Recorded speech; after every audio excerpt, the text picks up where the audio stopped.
Une carte ouverte, c'est en principe des données qui sont disponibles pour un usage public, disons, auquel on a accès.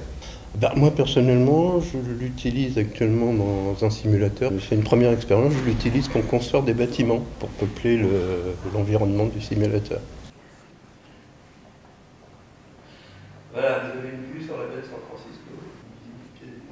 Vous allez sur un site, par exemple, bon, moi le seul que je connaisse actuellement c'est OpenStreetMap.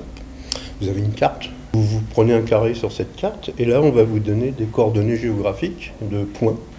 Et puis on va vous dire ce que c'est que ces points, si c'est un bâtiment, si c'est une lampe de rue, si c'est le contour d'un lac. Voilà. Google Maps c'est propriétaire. Donc c'est accessible gratuitement, c'est très bien.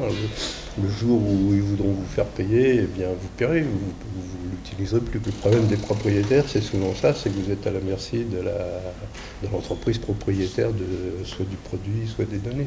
Nous on fait de l'open source, donc c'est disponible gratuitement pour tout le monde. Bon, les gens regardent, ça leur plaît, ils les utilisent, mais ça ne les empêche pas d'utiliser non plus, par exemple, Flight Simulator, puis de payer des add-ons. Vous savez, on écoute de la musique gratuite, mais on va aussi acheter des CD, c'est le même problème. Et après, donc les premiers éléments qu'on voit, je pense que l'entreprise a beaucoup plus de moyens qu'un particulier, quoi. Donc elle aura accès à plus de données. Et puis, il y a un autre problème, c'est que quand vous faites payer les gens, c'est vous changez de métier, vous changez de catégorie en fait. Vous n'êtes plus dans le hobby. Vous devez un certain nombre de choses aux gens. Vous devez du support, vous devez des évolutions, vous avez une certaine éthique à tenir. Non, j'ai choisi justement de me mettre en open source avec tous ses avantages et ses inconvénients.